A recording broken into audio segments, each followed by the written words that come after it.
Hey guys, Frank here and welcome in our studio in Emmeloord. And as you can already see, we are going to do something special today. Now, over the years, there's one thing that I absolutely love in my photography, and that is tinting my images. For me, shooting raw, of course, is perfect. But then when the images come in, I always go like, it's nice, but I still need to put something in there. Color evokes emotion, and of course, by tinting your images, you bring some emotion into your shots. And you might wonder, what is all this junk in front of Frank? Well, I'm going to make it even worse. This, ladies and gentlemen, is a Polaroid.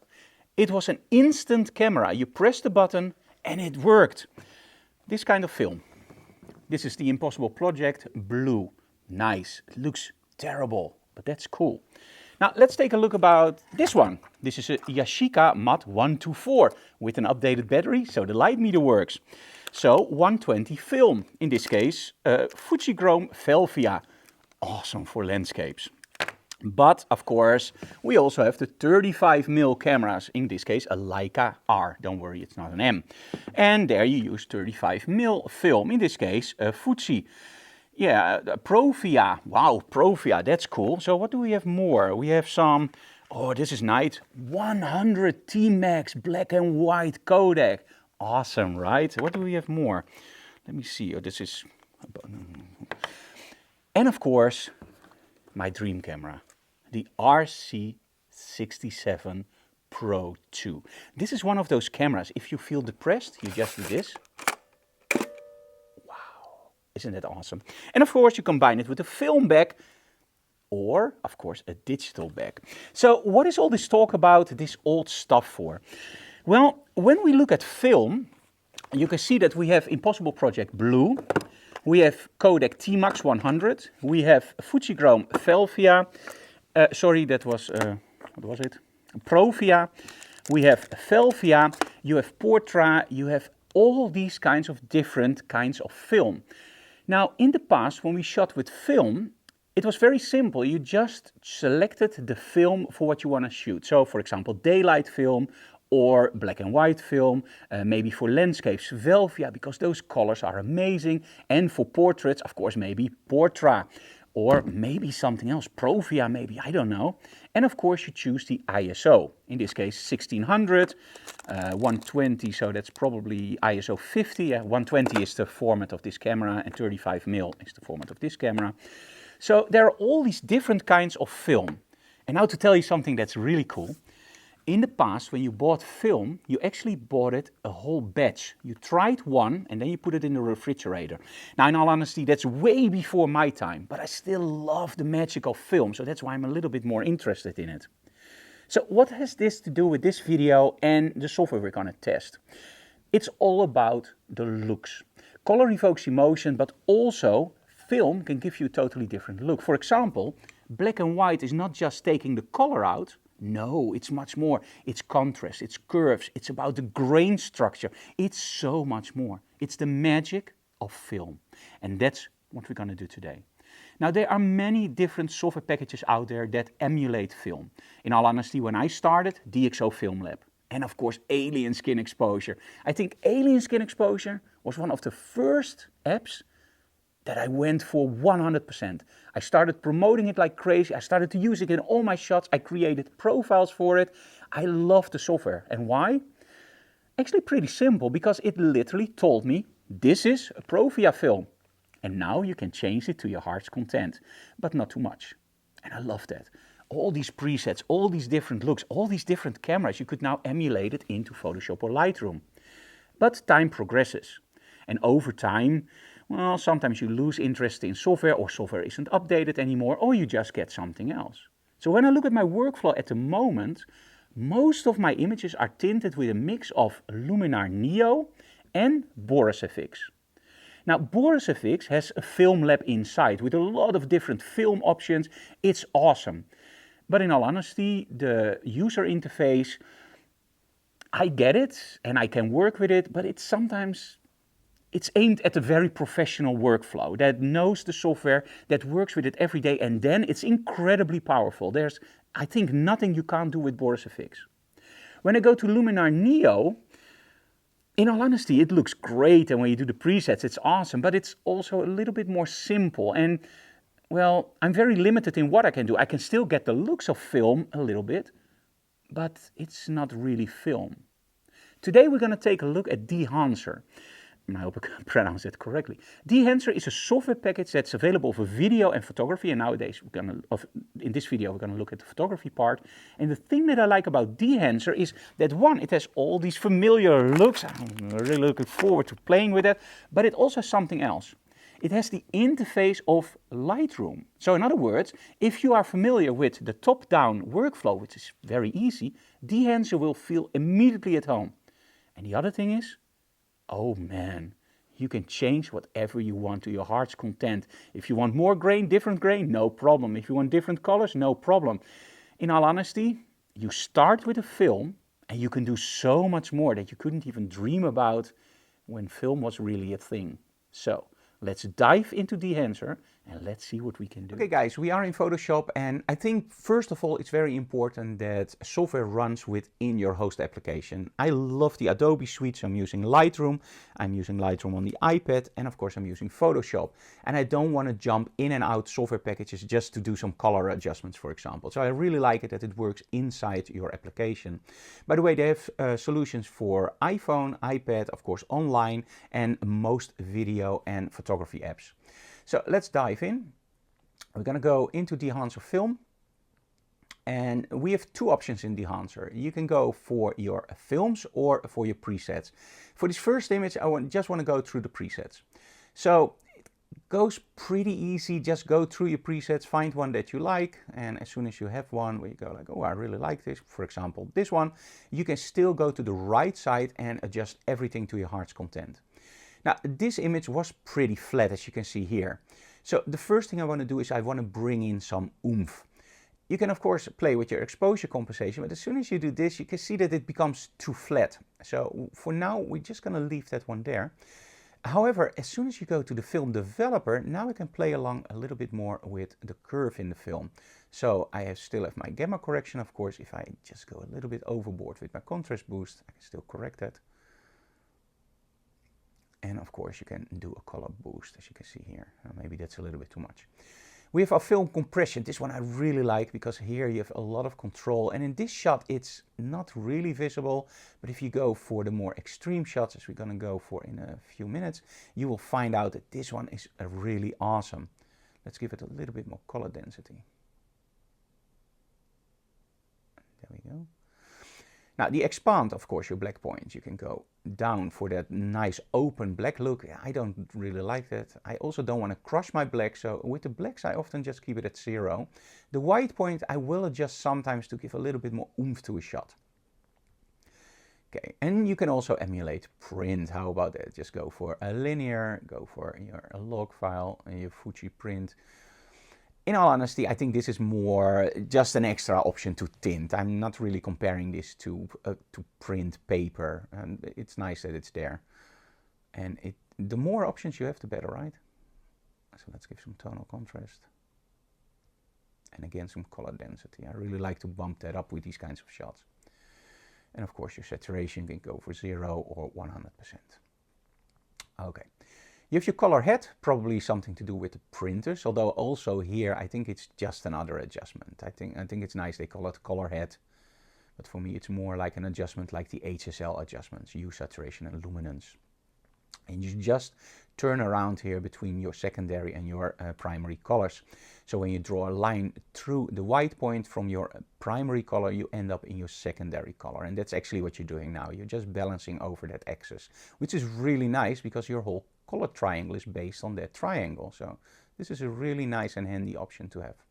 I would rather see your whole HSL, so hue, saturation and luminance for those colors, but this is great too.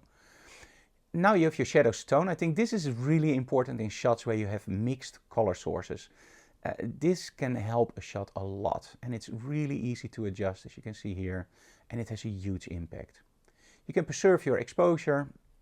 Again, in this image it doesn't really do anything. Okay, we have film grain. Now, this is something that can be incredibly handy when you have a shot with, for example, those lines over here where you have too much compression or you're shooting on an old JPEG camera. Sometimes they don't have enough bit depth to show you a nice graduations, and then it can help to just add a little bit of, for example, Gaussian noise or film grain, where you can really just open up the whole graduations. I hope I pronounced it correctly, but those lines will disappear. So let's go for one-on-one and let's just see what it does. So film grain on and off. Now, in all honesty, for me, it destroys a lot of those fine details, so I won't use it, but there's something else about film grain that can really help you. Sometimes you over sharpen an image. You see it a little bit here, and that's, I think, from the iPhone or the adjustments. And you can see that there's a little bit of halluation here. With film grain, you can suppress this, but be careful, you are destroying a little bit of that small contrast. So grain, although it's probably meant to show you nice grain in the film, it actually has a lot more options, like taking away those lines in the sky, making it more smooth, and help a little bit with ringing. Overall, nice. I don't use it as grain. I normally use it to solve those kinds of problems if I experience them. Halluation, in this image, it won't make a lot of difference, but in some images it can really add some nice glows. So you can do, let's just go full blast so you can see what it does. It's nice, but in this image it doesn't really add up. But in another images will, so don't worry. Bloom, same thing. Here it's nice. It gives you a nice look on the bottom, but I don't think it really helps this image, although I think here and here it does give you a little bit extra. Film damage. This is one part where I'm a little bit in doubt. I love to use it, for example, in a Halloween shoot or when you want to emulate a broken film, but in all honesty, let's just do it on full blast. I don't know, when I scan film, this is the part that I try to take out, and I use software to take it out. So adding it into a digital shot, for me, no, it doesn't make any sense. For other people, I know they love it, and that's great. And that's the same thing with this one, overscan. This is awesome because if you have to create something like this in Photoshop, it will take you a lot of time, or you have to use, for example, a custom layout. I think it's nice that it's in here because, for example, if you do a presentation or for your website, just throw something like this in and it's cool. It makes you look like you shot on film and you know what you're doing. But overall, I think for me it's more a gimmick that I love to use in presentations or on a website, but not in my own work. Vignetting, this is something that I think is incredibly important. And there's one thing I'm missing. So let's just go for the maximum size so you can see what we're doing.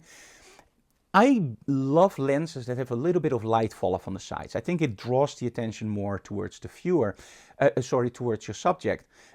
What I do like is something I don't see here. And that's, for example, in Luminar Neo, you can adjust your vignette. So let's say we have a vignette and we do it very subtle. In this one, it's only in the corners. With Luminar, I can just click somewhere and then it places the vignette exactly there. It's not natural, so I probably know why Dehancer didn't put it in here, but I love that effect. So that was something that I would love to have in here. But let's look before and after. As you can see, that's pretty interesting to get from a flat iPhone shot. And of course, you can save this as a preset. But let's go for something more challenging. Okay, shot number 2. Very simple shot. I like it, there's nothing wrong with it, but it was shot outside during a workshop and there's not much going on here. It doesn't excite me, it's really flat. And when I look at the colors, it's there, you know, the hair, the colors of the tree. So let's see what Dehancer can do. And in this case, I'm not going to go for the film emulation, I'm going to go for the presets. So let's see what they deliver in presets. Oh, this is nice to start with. Okay, let's take this one, but just open it up slightly. There we go. I want to have a little bit more openness in the shadows.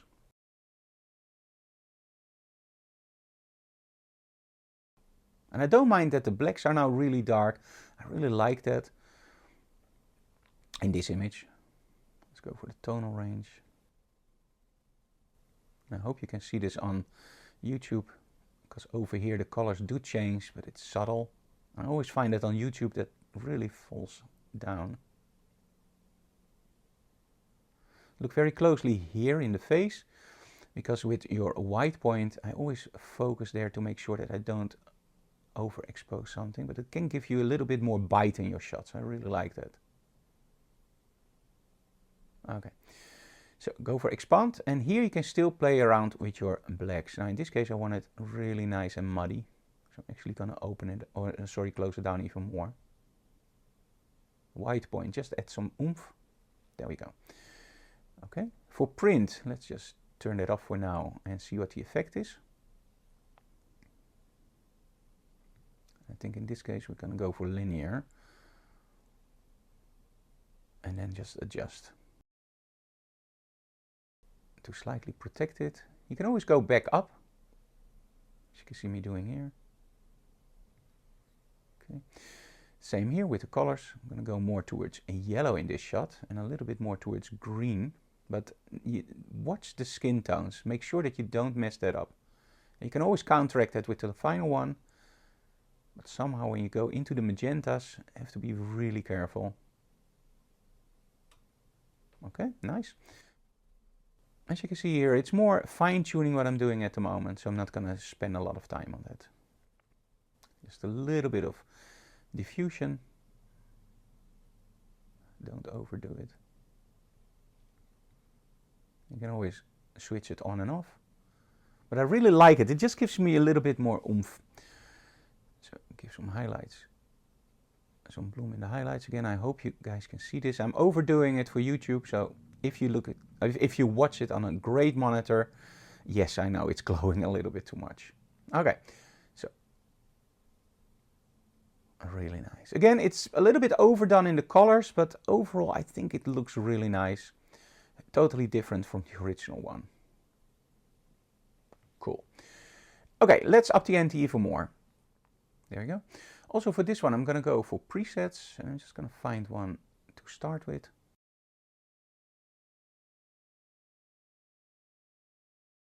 There we go. Okay, now first I want to concentrate on the greens. So I'm actually going to go for my tonal contrast, and I'm just going to bump that up and give me some more color density. There we go. Now, as you can see here, the reds are pretty intense, so we have to tone them down. And I'm going to do that via the color head. I'm actually going to tone it down, go slightly towards green and slightly towards cyan. And as mentioned before, this one is going to be totally off the natural colors. Just want something that's eye-grabbing. So I'm going to preserve some of the exposure. I don't want to block it up. A little bit of local diffusion for the strings, that would be nice. There you go, very, very subtle. Sometimes that's all you need, right? You don't want to overdo it. Now let's go all the way to the top, because I didn't start there, because I first wanted to take the colors into account. And now what I'm going to do is I'm just going to adjust my base image. So you can do it both ways. In all honesty, normally I would work from the top to the bottom, but in this case I'm just going to do it the other way around.